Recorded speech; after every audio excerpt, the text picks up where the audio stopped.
안녕하세요. 저는 대방동 성당에서 안셀모회 봉사를 하고 있는 안셀모 회장 박영실 신디케스입니다.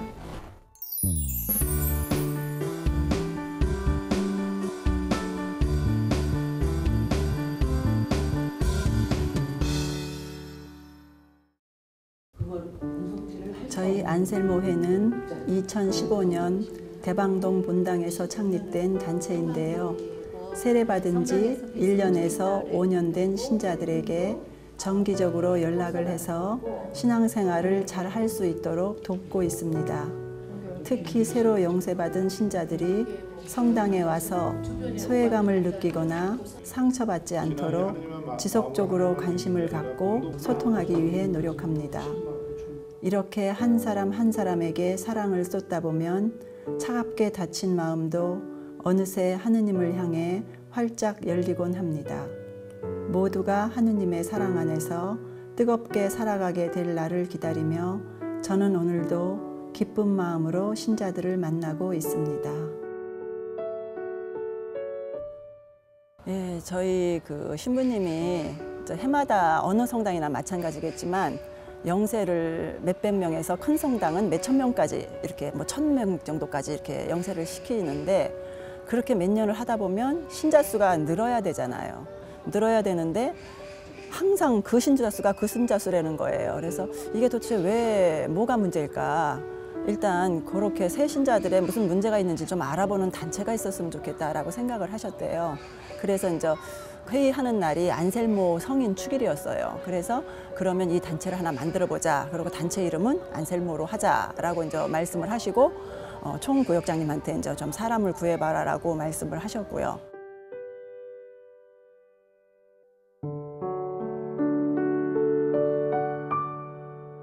그때 제가 이제 우연히 미사를 나오는데 다리를 많이 다쳐서 한 3개월을 굉장히 고생을 하면서 찔뚝거리고 이제 하여튼 미사는 안 빠지고 다녔어요. 그러니까 이제 총구역장님이 저를 부르시더니 이러이러한 일을 영세자들한테 전화를 좀 해봐야 되겠는데 좀 도와줄 수 있겠느냐고 얘기를 하더라고요. 근데 그때 당시에 몸으로 할 수 있는 일은 저는 전혀 할 수가 없으니까 못한다고 할 텐데 전화 작업이라니까 그냥 코 꼈구나 생각하면서 수락을 했습니다. 그래서 전화를 한 40통 분량을 주더라고요. 한 40명 전화를 한번 해봐라 하고 그러고 전화를 하다 보니 여러 가지 문제점이 있었어요. 이런 건 성당에서 좀 개선을 해야겠다. 아니면 이런 건 사무실 쪽에서 좀 개선을 해야겠다라는 건의사항이 몇 가지가 있어서 제가 신부님한테 말씀을 드리게 됐고요. 예, 다 들으시고 맞는 말이다라고 얘기를 하시면서 예, 거기서 그냥 회장을 한번 맡아봐라 라고 말씀을 하셔서 지금까지 회장직을 맡고 있습니다. 신앙이 하느님만 마음으로 하느님을 믿는 게 아니라 공동체 안으로 들어오는 것. 우리 성당뿐만 아니라 전체 신자들의 습성이라고 표현해야 되나 그런 게 좀 냉랭하죠. 자기 믿음 자기 혼자 조용히 와서 기도하고 그냥 혼자 옆에 사람이 누군지 평화의 인사할 적에 한번 얼굴 쳐다보고 갈증이 그냥 나가버리고 누가 앉았는지 기억을 전혀 못하는 상황이더라고요. 저도 그렇고. 근데 이번 전화를 해봐도 그런 마찬가지 결과가 좀 있었어요. 옆에서 무슨 일이 있는지 누군지. 그러니까는 미사 왔다가 가고 별 재미도 없고 누가 챙겨주는 것도 없고 그렇게 해서 또 사정이 있어서 한 주, 2주 빠지다 보면 성사 봐야 되고 그거 귀찮아서 안 하다 보니까 냉담으로 자연스럽게 빠지는 경우가 있더라고요. 예를 들어서 주일날, 토요일, 일요일날 꼭 근무하는 경우가 있어요. 그럼 월요일날 하루 쉬는 경우도 있고 또 좀 연세 드신 분 같은 경우는 다치셔서 병원에 입원하신 지가 벌써 꽤 몇 달 되신 분도 계시고 여러 가지 이런저런 상황이 많더라고요. 또 애들이 너무 3, 4명, 심지어 5명까지 있는 가정이 있는데 너무 번잡스럽고 주변에 시끄럽게 해서 신자들한테 미안해서 성당을 못 나간다라는 경우도 있고 그러면 그런 전화 내용을 듣고 그 사람은 그래서 못 나오고 이 사람은 이래서 못 나오겠구나 하고 끊는 게 아니라 어떤 방법으로도 그분을 나오게끔 저희가 유도를 하는 게 원칙이에요. 그래서 성당 말씀터를 이제 연결을 시켜서 성당 말씀터에 나오게끔 유도를 한다든지 또 이제 견진이라든지 이런 걸 받고 싶은데 직장이 이래서 지금 주일도 못 나가고 있으니 제가 어떻게 견진을 받겠습니까 하는 분은 맞춤식 견진을 통해서 그렇게 유도도 하고 이런 식으로 해서 꼭 어떤 내용이든지 포기하지 않고 그분을 성당으로 인도하는 방향을 강구하고 있습니다.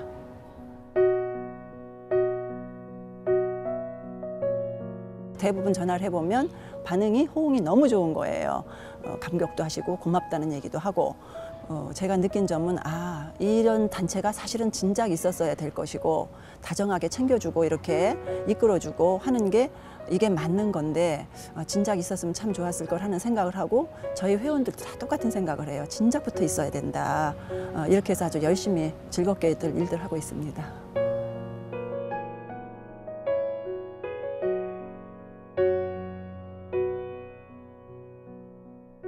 한 예로 그 연세가 많이 드신 분이 사실 연고가 별로 없었어요. 그 동생 한 분하고 사셨는데 전화를 해보니 그분이 의식이 없는 상태로 한 몇 달을 벌써 병원에 입원을 하고 계신데 그 연고가 그 동생분밖에 안 계시니까 그 동생분이 인천에 사셨어요. 그래서 인천 병원에서 몇 달을 입원하고 계시고 그 전화 번호가 이제 동생하고 연결이 돼서 전화를 받고 했는데 저희가 지속적으로 그쪽 구역 그 담당 구역장을 찾아가게 했고 또 레지오가 찾아가서 기도를 했고 또 혹시 모를 그 돌아가시게 되면 연령회까지도 저희가 주선해서 성당에서 해드리겠다는 말씀을 드렸더니 그 동생분은 신자가 아닌데 너무 고마워하고 하더니 요번에 전화를 또 드려봤는데 의식이 돌아오셨답니다. 돌아오셔서 요 성당 바로 앞에 요양병원으로 오셨고 그리고 동생분이 너무 감사하고 고맙다고 자기도 성당 꼭 다니겠다고 그렇게까지 한 사례도 있습니다.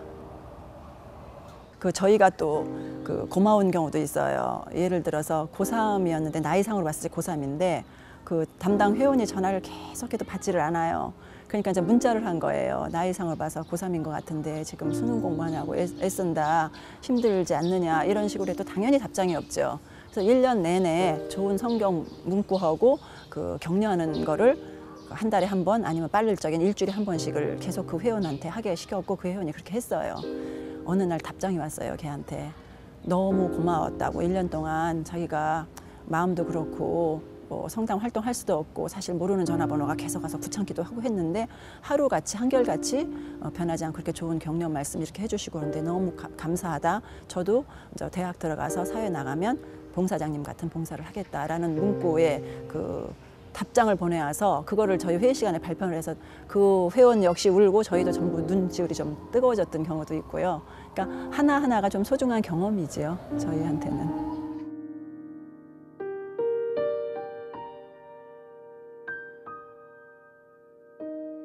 제가 세례를 받고 바로 수원 쪽으로 아빠 직장 때문에 수원 쪽으로 이사를 가서 신혼집을 안양에다가 조그만 아파트를 하나 장만했는데요.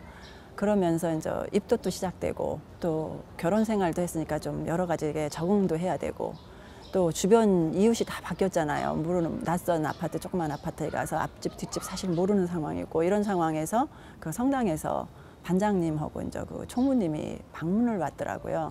방문을 왔는데 이미 그땐 제가 이제 뭐 입덧도 하고 해서 이제 성당을 좀 안 나가고 있는 상황이니까 그게 이렇게 반갑지만은 않아요. 입덧하는 상황에서 또 누가 오면 집을 공개를 해야 되고 차례도 한단 이렇게 대접해줘야 되는데 몸은 귀찮고 그러니까 이제 한두 번은 제가 문을 열어주고 새로 왔다고 이제 주목금 기도를 해주면 같이 앉아서 하는데 건성으로 하고 앉았었고 그러다 가면은 이제 아이고 편하다 이러고 이제 언론분 잠그고 혼자 누워 있고 이렇게 하다 보니 자주 그분들이 찾아오시더라고요. 그러니까 그 일이 지금 안셀모 일이나 마찬가지 일인 것 같아요. 새로운 사람을 이제 거느는 거예요. 그래갖고 한 두 번은 오는 것 같은데 제가 문을 사실 없는 채고 안 열어줬어요. 그래서 한 두 번을 사실 돌려보는 경험이 있는데 그날도 이제 아빠 출근을 하고 저희가 그 옛날이니까 연탄 보일러를 쓸 아파트지만 연탄 보일러예요. 그러니까 연탄을 갈아서 넣는 건데 연탄 가스가 샜던 모양이에요. 그래서 아빠 출근하고 잠깐 몸에 앉아서 누워 있는 상태에서 제가 연탄 가스를 마실 것 같아요. 그래서 거의 의식이 없는 상황에서 누가 이제 배를 막 누르더라고요.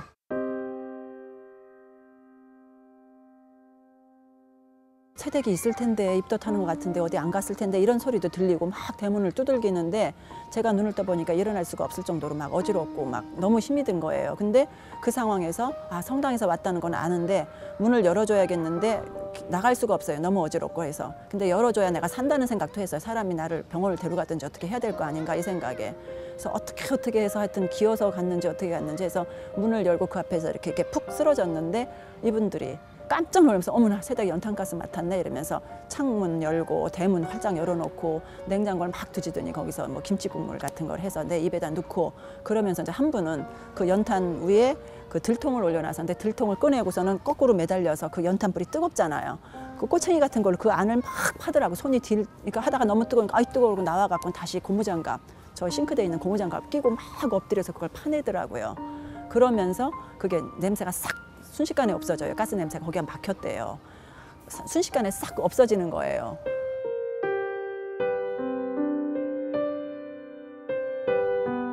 너무너무 또 미안하고 또 거기서 이제 회개의 눈물을 흘려서 내가 정말 이게 두 번째로 또 잘못했다라는 생각에 결심을 하면서 다시는 내가 이런 삶 진짜 안 살아야지. 나도 저렇게 봉사를 해야지라는 생각을 하면서 이제 아기를 낳고 아기 2살, 그러니까 이제 돌 조금 지나면부터 제가 자진해서 반장을 하겠다고 해서 애를 업고 다니면서 구역 활동을 하고 어느 구역보다 저희 구역이 이제 최고로 이제 활성화하도록 그렇게 제가 활동을 했었습니다.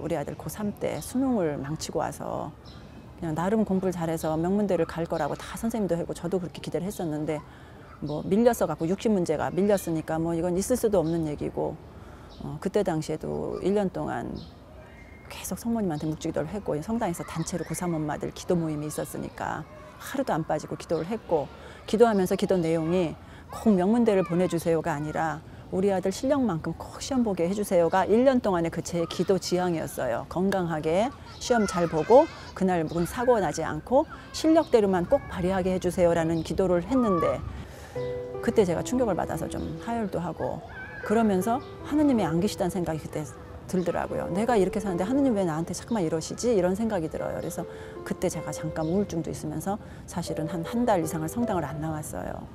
그 후로 이제 여러 가지 큰 그런 이렇게 상처가 있었어요. 그게 모여서 한 3번, 4번, 5번을 충격을 받으니까 이제 병이 생긴 거예요. 병이 생겨서 그렇게 음식을 못 먹고 잠을 못 자고 그러다 보니까 이제 살 수가 없는데 호흡이 이제 또 안 됐어요. 호흡 곤란도 되고 신경이 불안하니까 잠도 안 자고 당연히 아무것도 안 되죠. 그러니까 인전 죽는다는 생각이 딱 드는 거예요. 아, 인전은 죽는구나. 근데 죽는 게 참 별거 아니다라는 생각이 들어요. 이렇게 죽는 거야? 이 생각이 들면서 집에 이제 성모님 동상을 보면서 하염없이 이렇게 눈물이 나오더라고요. 그래서 묵주를 잡고서는 성모님 저 이제 가야 될 것 같네요. 그렇고 미사를 보는데 앉아 숨이 막 너무 답답하고 힘이 드는데 막 주님 저 좀 미사 시간만 좀 조금만 기다리게 해주세요 이제 이러면서 이제 했는데 옆에서 이제 옛날에 이제 열심히 다녔었으니까 아는 자매가 옆으로 미사 도중에 저를 봤대요. 깜짝 놀라서 미사 도중에 저한테 뛰어와서 얼굴을 보더니 이게 웬일이냐고 무슨 일이냐고 하면서 저를 부축해서 그냥 성체를 모시게끔 이렇게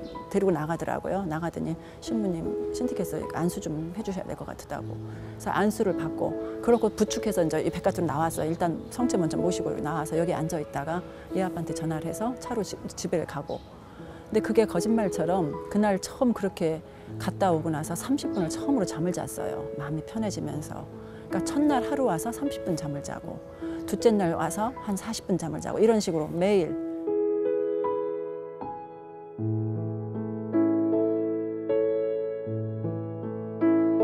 자기가 시험을 이렇게 못 보니까 자기는 저보다 좀 믿음이 덜하니까 더 해겠죠.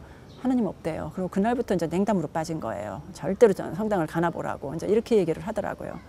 그랬는데 그렇게 해서 몇 년을 아빠 안 다녀, 아들 안 다녀, 뭐 이제 이렇게 하고 있다가 제가 이제 이렇게 아픈 거를 계기로 아빠가 먼저 나왔고 그 다음에 아들도 자동으로 따라와서 지금 성가정이 됐는데 한번 제가 그렇게 큰 시련을 당한 게 식구들을 다 다시 끌게 하기 위해서 그렇게 저한테 또 깨우침 아닌 좀 힘든 고통을 좀 주셨구나라는 생각을 해요.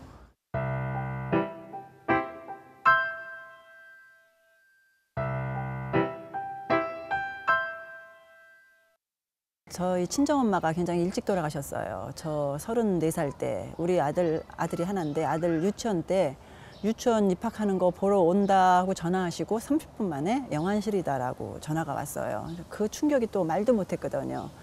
그래서 엄마가 저희 집에 한 달이면 반을 오신 이유가 서울에서 안양을 이렇게 오신 이유가 못된 분이겠어요. 손주 키워주고 집안 살림해 주려고 오시는 건데 그러니까 모든 일이 엄마가 다 해주셨었죠. 뭐 하다못해 신랑 예비군복 같은 것도 엄마가 빨아서 어디다 둬서 엄마가 돌아가시니까 그 예비군복을 제가 못 찾았어요. 한동안 어디다 뒀는지 몰라서. 그 정도로 엄마한테 의지를 하고 살았었는데 엄마가 이렇게 돌아가시고 나서는 제가 의지할 때가 하느님밖에 없으니까 이제 하느님한테 이렇게 습관적으로 뭘 물어보고 같이 가세요, 어디 가실래요, 이제 이렇게 하고 그래서 지금 생각하면 하느님은 저한테 친정 엄마이자 스승님 같아요. 모를 적에 또 영감이 안 떠오를 적에 왜 나한테 이런 일이 벌어졌지 하고 묵상할 적에 그 느낌을 주시고 이렇게 하면 되지 않겠니라는 뭐 말씀도 들리는 것 같기도 하고 물론 어떨 땐 답답하게 응답이 없을 때도 있어요. 그렇지만 열심히 또 내가 계속 이렇게 여쭤보고 의지하는 게 결국은 친정 엄마이자 나를 이끌어 주시는 스승님이라는 생각을 합니다. 꿈은 제가 제일 두려운 게 사람 일은 모르니까 혹시나도 이러다 또 냉담이라는 적은 뭐 신혼에 잠깐 했었고 이랬지만 냉담에 빠질 수 있는 상황이 생기면 어떡하지? 너무 큰 충격으로 그게 사실은 두려워요. 그래서 제 꿈은 지금까지는 무슨 일이 있어도 나는 하느님하고 같이 죽지 절대로 하느님은 난 안 버린다라는 생각을 지금까지는 하고 있지만 앞으로 혹시라도 아주 큰 유혹에 빠져서 그런 일이 있으면 안 돼서 그렇게 그냥 죽는 날까지 성모님 품보고 묵죽 붙들고 그리고 하느님 앞에서 이렇게 열심히 믿고 예쁘게 살다가 봉사 열심히 하고 살다가 하느님 이름으로 이렇게 그 앞에서 죽는 게 제 희망이자 목표입니다.